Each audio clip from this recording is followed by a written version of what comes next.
So today we're in Siracusa, Sicily, probably one of the most iconic places of this island in Sicily.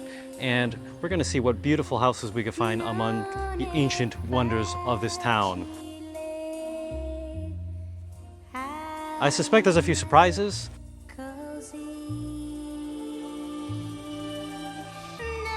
And I suspect there's some really interesting, delicious things to eat. Andiamo.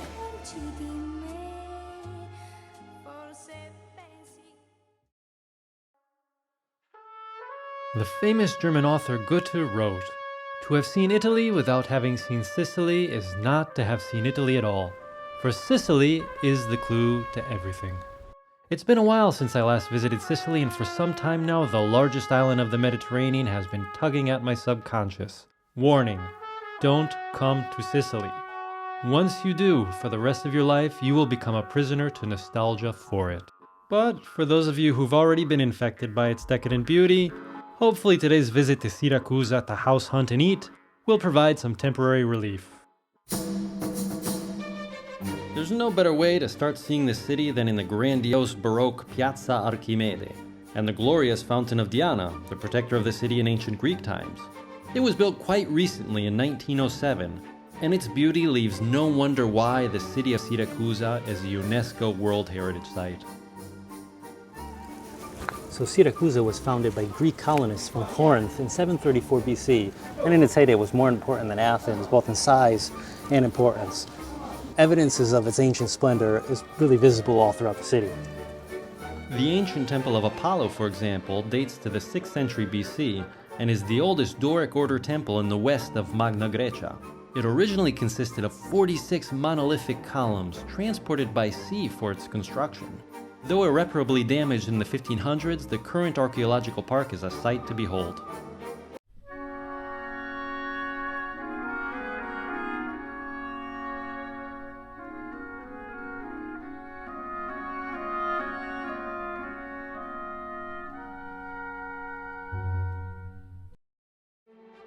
But of course, the highlight of the city is the suggestive Piazza Duomo and its cathedral, the city's most important monument and the religious center of Siracusa for over 2,500 years. Its 18th century Baroque facade is nothing less than jaw-dropping. So we've made it to the Cathedral of Siracusa, just a beautiful, beautiful church, kind of like Santa Croce in Lecce, the Duomo of Milan. You basically stand in front of it and remain in awe. Literally built into, not above, but built into the temple of Athena. Let's go inside.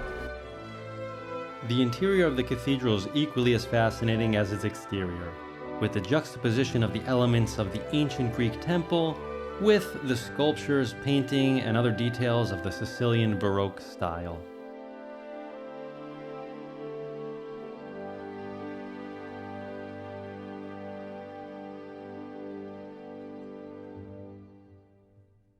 Whether for my work in real estate or planning my travels, I'm always at my laptop browsing online. And since my plate is always full, literally yes, but in this case figuratively, I also look for ways to streamline my online activity. Thanks to Opera, not the Italian lyrical music, but the web browser, and Aria, its extremely useful built-in AI functions. When I was planning for my trip in Sicily, for example, I simply typed in, "What sites should I visit while in Siracusa, Sicily?" And AI gave me a very on-point answer with easy links to follow up on. And I never had to leave the pages I was browsing like I'd have to if I went to a search engine. In fact, the layout of the browser is one of the best I've worked on, with the integration of messaging apps like WhatsApp, which I use constantly in my professional day-to-day. A message arrives from a client while I'm searching for homes? Not a problem. I just click on the WhatsApp icon and it's all right there. My phone stays in my pocket. Another thing I love about it is that there are the tab islands which group tabs of the same site together. Great when you have 1,000 pages open at the same time like I always do. So click on my link below to download Opera for free and try it out for yourself. Thanks Opera for sponsoring this video.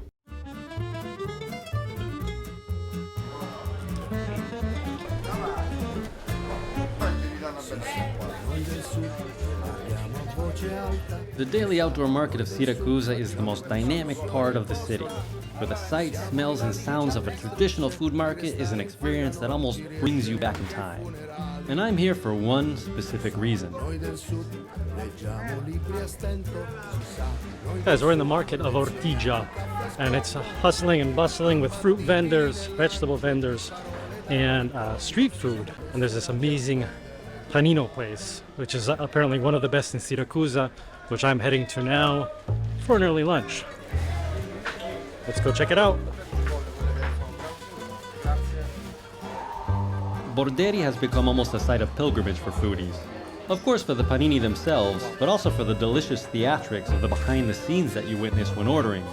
If you weren't hungry enough when you arrived, you will be after placing your order.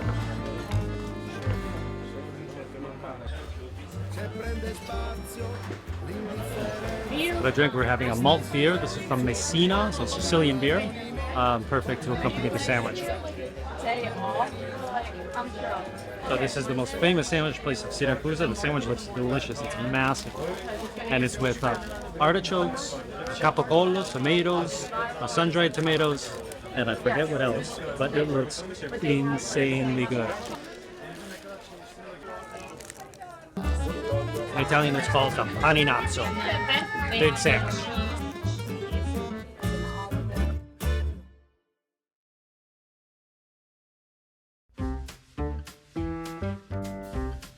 My next stop, and perhaps the most important before touring our dream homes for sale, brings me through La Giudecca, the ancient Jewish medieval quarters of Siracusa, a delightful cluster of tightly packed streets, which are also the home to the famous Sicilian puppet makers, artisans who to this day hand make their puppets, some of which seem like they themselves can open their mouths and speak. So right around the corner from La Giudecca is an amazing restaurant called Don Camillo, and it's supposed to be the best restaurant in Siracusa, where every plate has its own history, according to the website. I've heard great things about it. There's an amazing chef inside, so we're gonna go in and have lunch there.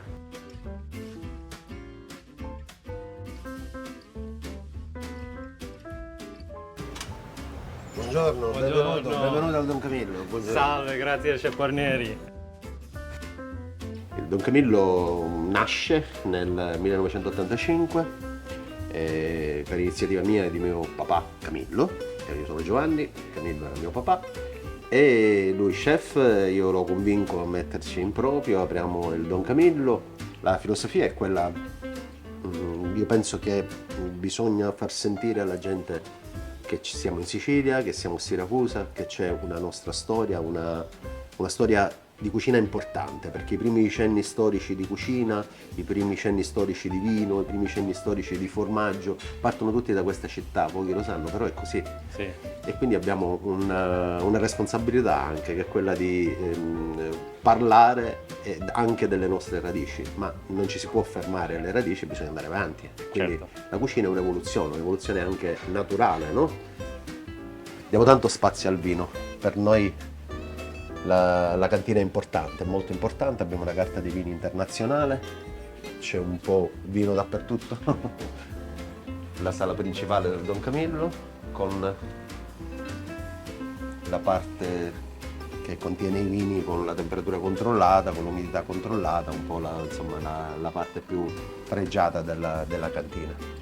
Non ci piace nascondere nulla, per cui siamo riusciti a mostrare, pur essendo in un locale quattrocentesco, la nostra cucina ai clienti. Quindi tutto quello che facciamo è reso quanto più visibile possibile.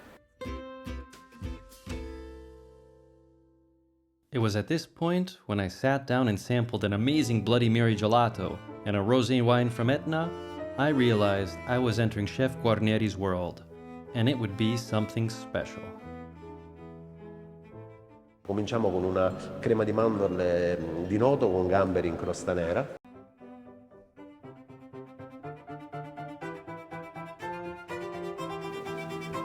The shrimp is very light, perfectly cooked, so not overly hard, not overly crunchy either. Very delicious. Dopo un rotolino nero di scampi con salsa di ricci.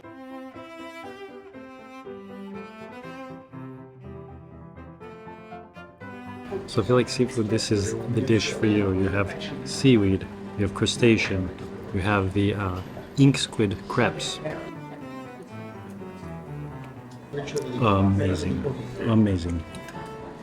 a seguire gli spaghetti delle sirene, che sono l'icona del ristorante, un piatto che nasce nel 1986 e sono degli spaghetti mancini preparati con gamberi e ricci.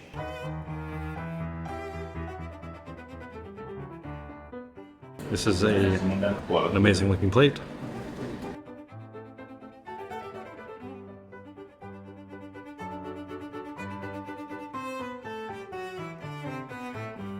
Wow. Very creamy, very full of the sea. You have the scent of the sea in this dish. It's probably my favorite so far. A seguire, questo è il momento giusto, la tagliata di tonno con marmellata di peperoni, un altro grande classico del Don Camillo.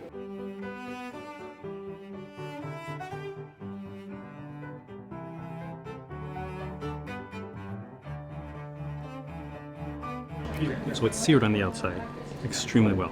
It's basically raw on the inside, mixed in with the pepper sauce. So I tried this green one. It's a bit sweet. Perfect combination.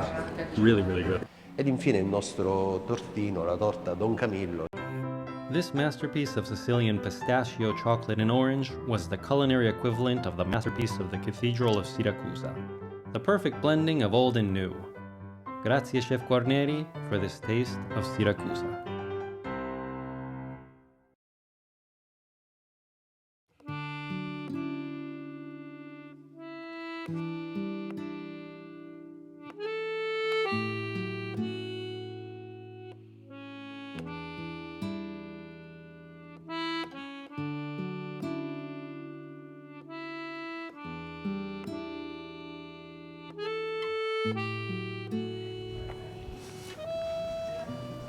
So we're going to see the first home of the day. We're in the old fisherman quarters of Siracusa in the historic center, Ortigia, and the home is right around the corner from this cute little square called Largo della Graziella. So we're going to start here. I'm going to take you around the streets, and we're going to see this home. It's a first floor, second floor, top floor, really cute, and I hope you like it. So the tour begins from Largo della Graziella, which is the main square of this neighborhood. La Graziella, just an interesting historical fact. Graziella comes from the dedication that the fishermen who inhabited this neighborhood had to the Virgin Mary, La Madonna delle Grazie. And so that's where the nickname of the neighborhood derives from. Now, the neighborhood itself is a tightly packed system of sharp alleyways and closed streets, and that's mostly due to the reconstruction of this area by the Arabs who took over the town, or the city rather, in the 1800s and rebuilt it up rather organically. And so that's really where the charm, of course, of the neighborhood derives from. It's the very typical, very tightly packed stone homes and the way it's been built into kind of an organic whole. And so we've arrived to the house. It is a townhouse, and it's the one directly in front of us at the end of this little alleyway.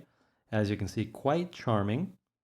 The neighbors and people around these parts love to put out plants to kind of decorate your little streets.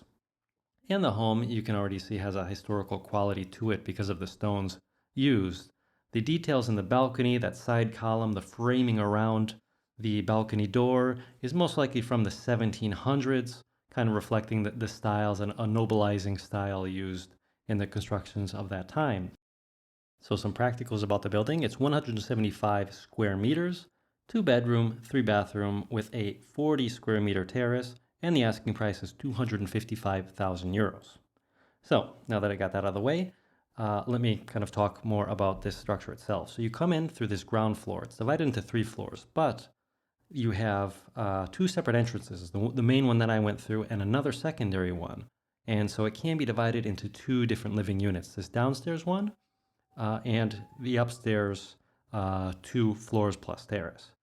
So you can already see this downstairs one has a fully renovated kitchen, plenty of light coming in there through the top, that living room that we came in through earlier. And so this is a perfect 1-bedroom downstairs apartment. Cooking is with gas, but electricity is what provides the heating and the air conditioning throughout the apartment, both downstairs and upstairs. Just to give you a better look here at the installations done with the lighting, with the tiling. Also, the doors and windows were all recently renovated, and everything is double paned. So that was the living area. And then this would be the bedroom, the downstairs bedroom. Enough for storage space there in the corner, a full-sized bed, and we have the stairs going up to the main stairwell. Here to the right is where we have the bathroom. It is a bathroom with a shower. So as you can see, it's a fully separate livable unit. And so it would be perfect if you have family living downstairs, if you wanted to rent out the downstairs while living in the upstairs space. And this is the main stairwell which I was talking to you about. This is the doorway to the secondary entrance, which was on the side street. There's the meters. And the main stairs going to our first floor.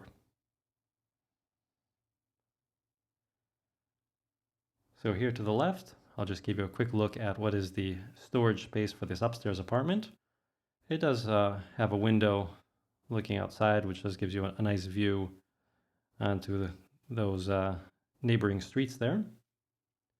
And these stairs here to the left, which bring you up to a loft, which is currently being used as storage space. So this is a big closet in which the current owners are using as a deposit space, a storage area. And then coming here to what would be the right from coming up the stairs is where you have the living spaces. So the main bedroom, this is the most spacious bedroom of the apartment, of the building here. And it constitutes what is the bedroom living area of this first floor. And it's from here that we have access to that beautiful balcony and door that we saw from below, giving us a nice view onto that picturesque alleyway of La Graziella neighborhood. The neighborhood is located right next to the sides of the island of Ortigia, so right on the sea, and so was typically where fishermen, where traders lived in this area. We're right around the corner from the market and right around the corner from what would have been one of the ports. And so we'll make our way through here, and I'll give you a peek at the bathroom on this floor. Each one of the floors does have a bathroom, and it's a bathroom with shower. So it's a very practical place to live. Obviously, being in a home built in such a tight historical neighborhood, you're not going to have large expanses of spaces as you would in a noble palazzo, but of course it does have its charm. And I think that's what really attracted me to this house and why I'm showing it to you, because it is a very typical construction for what you would find in one of these popular, so-called popular neighborhoods of historic quality. And so we've made it up to the second floor. As you can see, air conditioning up here as well. And this is the living area for this second unit that I was talking about, that second floor. Here in the corner is where you would have your kitchen area, the kitchenette, which does have space for a refrigerator, a stove underneath, and of course, where you would have your washing machine for your laundry.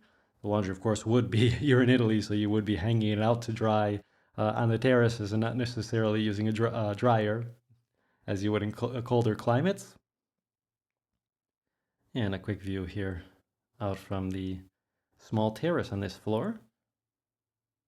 This is once again looking out onto the entry alleyway that we came in from before, just slightly higher up than the view that we had before.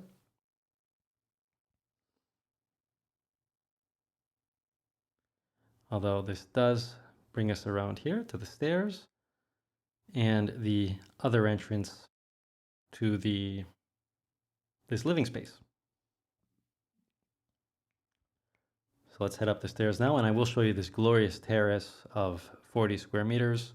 This is kind of the gem, I'd say, the cherry on top of this beautiful, typical apartment.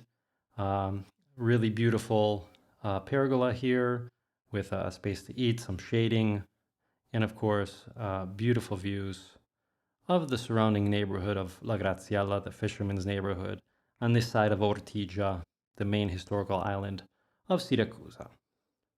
And just from looking out here, you can see the organic aspects of all the buildings around you, some higher than others, some tighter or wider than others, But that, of course, is part of the charm in a location like this. And there, in the panoramic view, we have that view of a palace, which is currently being requalified as a cultural center for Siracusa. So guys, I hope you liked house number 1. Now we're going to head downstairs and go meet the next agent to see house number 2.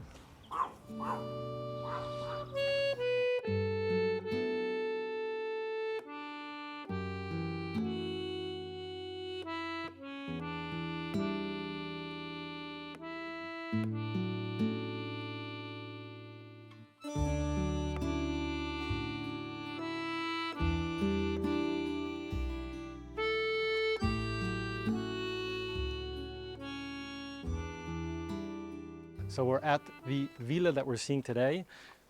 It's very special. I know I say that a lot, but this one is particularly special because the foundations are built upon a Roman villa. That's right, 2,000-year-old villa from the Roman Empire, maybe even earlier. As you've probably seen from the drone shots, they were built. It's on a property over a hectare big, in between two caves, two stone mines, for the stones that they used to build the temples in the middle of the city from during the Greco-Roman period. So this is in a privileged location in a villa which was known throughout Siracusa as one of the most important villas from one of the most important noble families. There's a lot of work to do on it now, but it has an insane amount of potential due to those really unique historical traits that you don't really find basically anywhere else in the world except for this part of Italy, Rome, and who knows, some other places in the Roman Empire. But this is special. I'm excited to show you the property, so we're going to start with that, the garden, then we're going to go inside to see the work that has to be done on the villa, and you guys can tell me what you think. So andiamo. So here we are looking backwards about halfway up the property. At the end of this road is where you have a gated entrance. Now the road goes up through what are called two latomie, which are stone quarries. And these are 2,800-year-old stone quarries from which the stone of the historical pagan temples were built. These are Greek, Roman stone quarries. So let's turn around and I'll give you a tour starting from halfway up this road and this property. So here we are talking about a noble property that has a certain prestige to it. This is a property which was visited during the grand tour times of Europe in the 1800s, of which pictures were built. At that time, you didn't have the new parts of the city of Siracusa built around it, so you basically had an unbridled view of the island of Ortigia, of the whole coast up from this hill. Now, the property is above 10,000 meters square, so over a hectare big, and it's prime real estate here in the city of Siracusa. Asking price is 1,680,000, so it is a very prestigious property because of its historical characteristics, which we're going to be exploring during this tour. As we walk over here to the side, I'm going to give you a better peek at these stone quarries, which I think are really one of the highlights. We're right down the road from the Roman amphitheater and from the Greek theater, which made Siracusa so famous at the time. And you can kind of really see those carvings along the sides of these walls. These were done by hand around 2,800 years ago, and they haven't been touched since. And so essentially what you have is the strip between those two, basically implying that the property between them belonged to the private citizen of, whether it was the Greek times or the Roman times, a property from which they controlled that economic activity of stone quarrying in this area. So this has always been a privileged spot in Siracusa, and I'm really, really excited about this property, and it's one of the reasons why I chose it. I felt Siracusa is such a historical city with such amazing ruins that if we can find a home with a status very similar to that, I would be very satisfied. And in fact, I'm very happy to have found this home for sale, as it represents the possibility to bring history back to life. So it does come with this garage. This is, of course, a newly built garage on the property, right off of that private road coming up.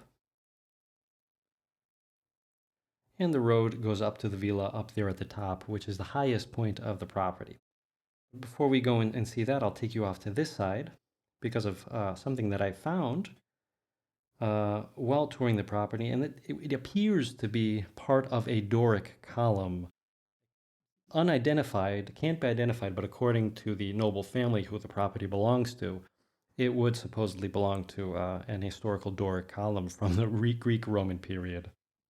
And so now it brings us up to the one of the first residential buildings of this property. This would be a dépendance, right? So a secondary building built on to the, or built rather, right in front of the villa itself. You can see those are the ramps going up to the villa. And the property was just put on the market when I was visiting, so we didn't actually have access to this first building, but it is a living room, 1 bedroom, small kitchen, all to be renovated. This whole property is to be renovated. And then we'll come down here and make our way up to the main villa. So you have this ground floor. What's really special about the villa, as I mentioned, is that it's built upon the foundation of a Roman villa. So it would have been from a noble family from the epoch of the Roman Empire. And we'll see kind of going around it where those foundations are. Apparently, during the renovations of the 1800s, remnants of the Roman villa, including perhaps even mosaic floors, apparently were found. And this is according to the legend recounted by the noble family themselves. So underneath what we currently have, there is perhaps something to be found. And of course, that's something normal here in Italy when you're building upon land and terrains which are so historical. So it's something that gets me really excited. I think in another life I was an archaeologist. I'll show you here on the ground floor. This also has a lot to be redone about it. Currently just being used as a deposit for garden materials. We obviously have a very large property to take care of with a villa like this. And so all of this has to be done. There's also similar rooms off to the side of it. But I'm just going to show you this room as the example. Obviously the main noble part of the palazzo, of the villa rather, is on this upper floor. So we're going to head up these stairs. The masonry and the statues of these stairs were most likely done during a renovation of the 1800s, although there are pieces of stone which we'll see, which were perhaps from an earlier period. So these are reproductions done within that period of the 1800s of lions, of a medieval style of carving lions. And what we have here is the well. Now what's interesting is that stone piece, that basin above the well, which could perhaps be medieval or even earlier. Further down this upstairs garden, this is where a pool was built. You can kind of see the sides of the stone going around, kind of demarcating where that pool or pond would have been. It's obviously has overgrowth of plants in it now, but perfectly possible to renovate this and turn it into something glorious as it once was. You also have beautiful palm trees on this land. And gorgeous panoramic views from all the way up here. You can see we're in the middle of green, this beautiful Mediterranean kind of forest garden all around this villa, and that's what makes it so special. We are actually right in the city of Siracusa, of course not on the island of Ortigia, but up on the hills on the mainland. And that's kind of another spectacular aspect of this villa, is there aren't villas like this in Siracusa. As banal as it may sound, we're not on the countryside, we're right in the city, and that's what makes this this villa so special. This is one of the sides here to the villa. You can see a bit of a modern deposit has been built up there on that right side. But I'm going to head around now and start making my way inside to the villa itself. There was just a couple of details here right out front, which are, I think, are very interesting, including this bench carved out of the stone from that same wall, probably dating back from those 1700 periods. And this ornamental vase built here at the entry of the stairs going up around this terrace going around the the sides of the building. Now this would be the main entrance here to the right, but I'm going to enter in from this door as it brings us into, I think, one of the more suggestive living rooms. And as you can see already, boom, we have vaulted ceilings with paintings. We have the floors with cementina tiles from the epoch. Absolutely gorgeous, really breathing history. This was belonging to a very special, very important Sicilian Syracusan, specifically noble family from this area. And you can see the details of the frescoes on of the ceilings of all those classical themes of nature, of hunting, of fruits, vegetables. Dionysus here to the corner, and it's been relatively well preserved, over 200 years old, but still clearly visible, clearly in need of love. And this villa is in need of love. Somebody who really wants to breathe history and live it in something historical. The potential is there, but of course a certain investment has to be made to bring out that kind of luxurious, noble element, that a villa like this really deserves. I'm going to give you a peek here into this back room before we go around that other side. As you can see on the map, the brioche I had for breakfast this morning is my representation here on the map to kind of bring us around.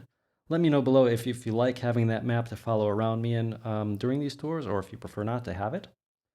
And we come into this second room, once again, beautiful cementina tiles with a different design, and I think the most spectacular of frescoes of the villa, with this beautiful lamp from the epoch kind of hanging down, an oil lamp. Just absolutely beautiful. These were restored frescoes, and they've been restored rather spectacularly. And what's special about a room like this is you do have the doors letting in lights from all sides, that terrace going around, and so you can be in this kind of noble indoor glory. Take one step outside and you have a look out onto the green of the garden, all the way down, looking at the island of Ortigia in Syracuse. It looks like the city's yours. There's a view there into one of the stone quarries to the side when you look off in that direction. Obviously, when you tilt your head this way, you have a look at the roof, that kind of Mediterranean tiling of the dependance in front, and the sanctuary there in the modern part of the city of Syracuse, equally as interesting. So we will turn around and head back in. The amount of living space within this villa is 600 square meters, and that is divided, of course, over this main first floor and that downstairs that we just had a peek into. And so obviously there's all sorts of arrangements that you can make technically to bring this villa back to life in terms of the reutilization of the spaces, whether you want to make them into bedrooms or living rooms, make a new kitchen, transform certain things into bathrooms. Everything is possible. You can kind of see on the plan that there are all of these separate spaces, and none of them are specifically dedicated to anything in particular at the moment because it hasn't been renovated. And that's also a good thing for a property like this. A lot of the times, if something is renovated, in the 70s and started to be used in, then, that's a renovation that nowadays you'd want to take out and kind of bring back to its original glory. In fact, you can see some of the frescoes were on the walls as well, but those have unfortunately gone lost throughout the centuries. Here's a piece of what would have been the mechanism for a mill, perhaps an olive mill for making olive oil. And we'll head it in here into the back center room. Once again, we have a vaulted painted ceiling there with the here the fresco is that representation from the Sistine Chapel, oh so famous. And it's currently you have agricultural tools being stored here. Here's just a peek into the back. There's a little terrace with a garden back there, which we'll have a peek at towards the end of the property tour. And going through this door brings us back into the front room. So this is the type of building which I'm going to check up on in a couple of years. to actually see how it's been renovated. And when it is renovated, I swear I'm going to come back and make a tour of it for you guys to see, to kind of have a before and after, to give you an idea of how glorious a place like this could really be. I imagine myself, I don't know if you know the film Il Gatto Pardo.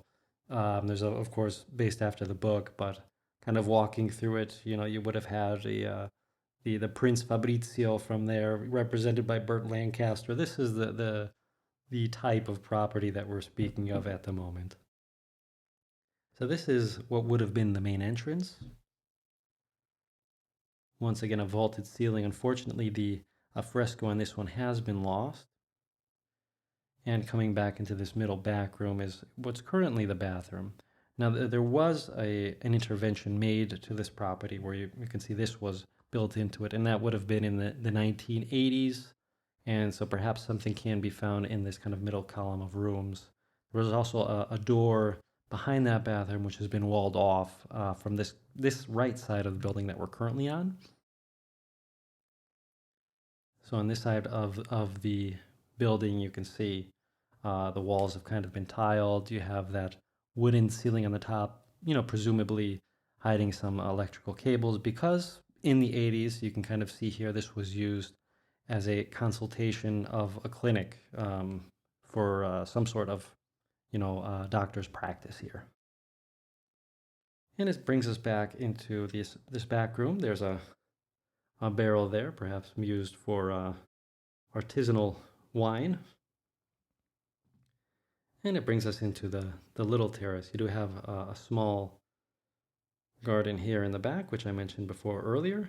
Kind of a personal garden to the home, not accessible from the, directly accessible at least from the rest of the property here. There was presumably also a Norman tower built into this property back in the 1200s, and some pieces of those stones are still apparently visible. One of which is that little piece placed against the wall. So guys, I really hope you enjoyed this tour of Siracusa. I know I had a lot of fun. Special thanks to all of my Patreon members. Guys, if you like what I'm doing, please go check out my Patreon and perhaps considering supporting the channel. Hope you enjoyed Siracusa. Comment below what you thought of the properties. What would you like to see in the future? Grazie, and until next time.